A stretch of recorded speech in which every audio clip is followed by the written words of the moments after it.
كانوا قليلا من الليل ما يهجعون وبالأسحار هم يستغفرون. Baik, aku mohon penjelasan kepada kami, Abu. Tuan tidak ulun kerja kok percetakan, Abu. Nah, ulun pesan kalender atau spanduk untuk perayaan Imlek dan Natal. Bagaimana hukumnya? Terima kasih.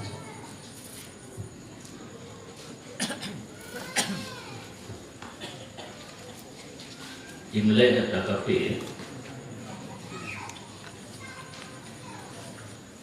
dengan tanya pegat kalender pulau spanduk upayana lah keawaknya kurangnya non muslim dan arti nama non muslim maksiat ditanya pegat barang kapumantang yang merupakan bantuan terhadap kurangnya ditamang dalam membantu maksiat.